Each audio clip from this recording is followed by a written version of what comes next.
অন্তর্বর্তী সরকার মানেই দুর্বল, এদের পেছনে জনসমর্থন নেই বলছেন হাফিজ উদ্দিন আহমেদ।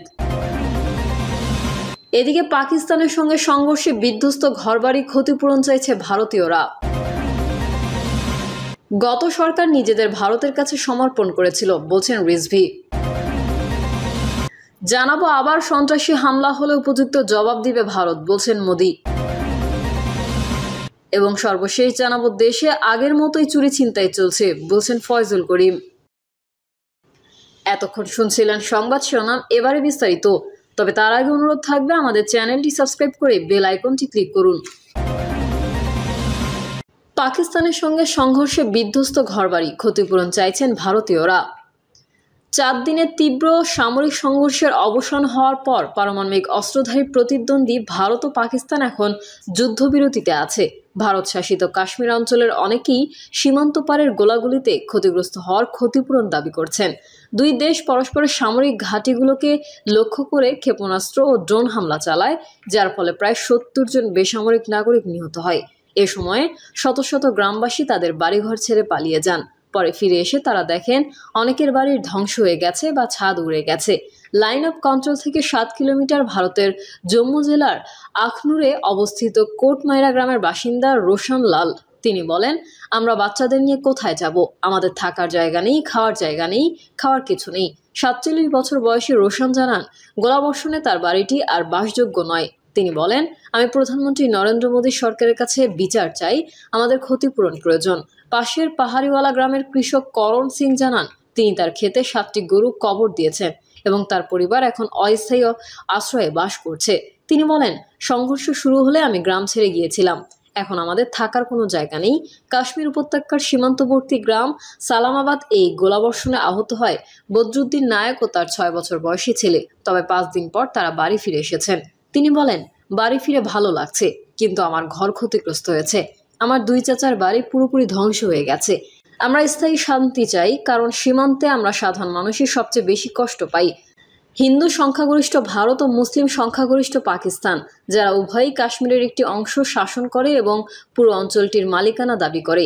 এই পর্যন্ত কাশ্মীর নিয়ে 3টি যুদ্ধের মধ্যে 2টি এবং বহু সীমান্ত সংঘর্ষে লিপ্ত হয়েছে।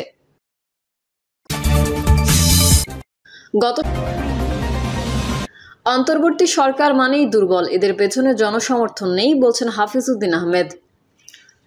বিএনপির স্থায়ী কমিটির সদস্য মেজর হাফিজ উদ্দিন আহমেদ বলেছেন, অন্তর্বর্তী সরকার মানেই দুর্বল সরকার, কারণ এদের পেছনে কোনো জনসমর্থন নেই।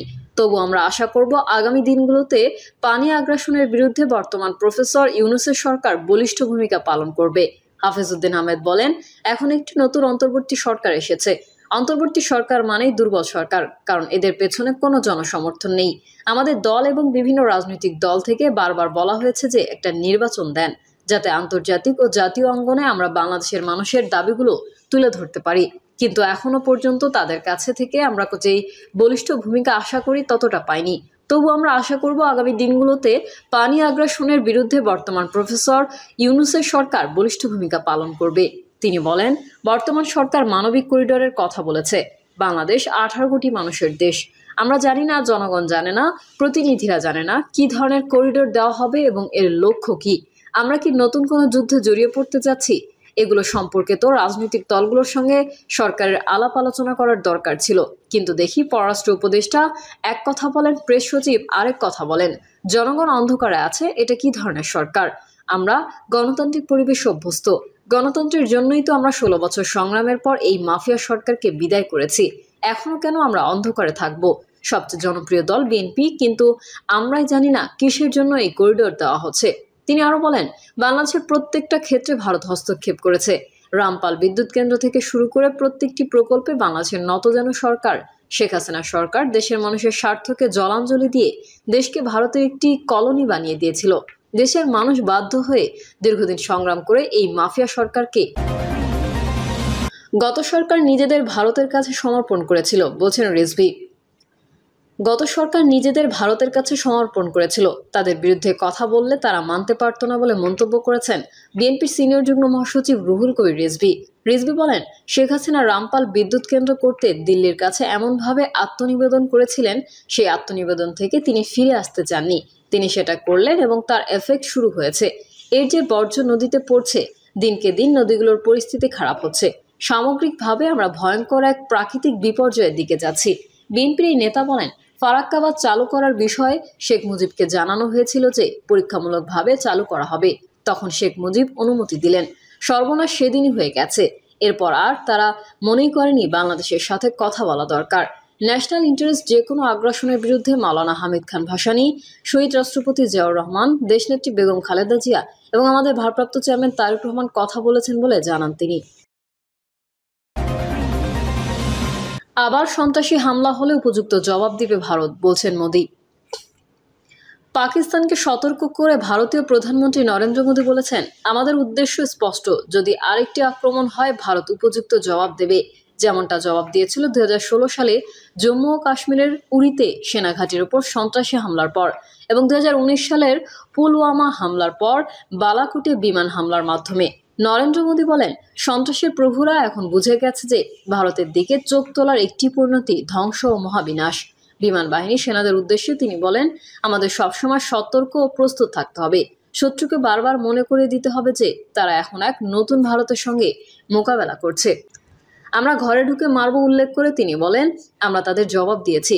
ভারতীয় সেনাবাহিনী, ভারতীয় বিমান বাহিনী এবং ভারতীয় নৌবাহিনী একসঙ্গে পাকিস্তানি সেনাবাহিনীকে পরাজিত করেছে। আমরা তাদের স্পষ্ট বার্তা দিয়েছি, পাকিস্তানে এমন কোনো জায়গা নেই যেখানে সন্ত্রাসীরা শান্তিতে থাকতে পারে।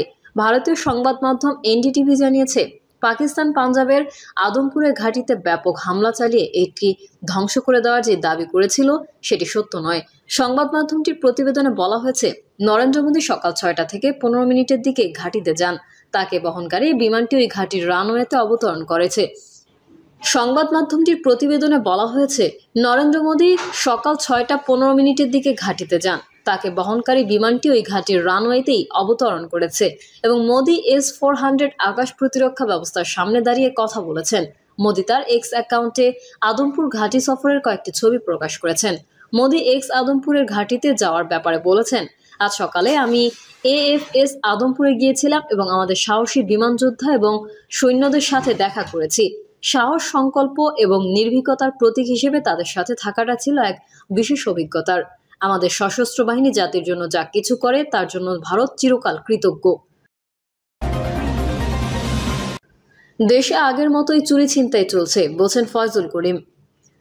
দেশে আগের মতোই চুরি ছিনতাই চলছে বলে মন্তব্য করেছেন ইসলামী আন্দোলনের নায়েবে আমির মুফতি মোহাম্মদ ফয়জুল করিম। মোহাম্মদ ফয়জুল করিম বলেন, ফ্যাসিস্ট আওয়ামী লীগ সরকারের সাবেক প্রধানমন্ত্রী শেখ হাসিনা 15 বছর ক্ষমতায় থেকে ভারতের সঙ্গে গোলামি চুক্তি করে গেছেন। আমাদের চট্টগ্রাম বন্দরে ভারতের জাহাজ এলে বিনা শুল্কে তাদের মাল আগে খালাস হতো।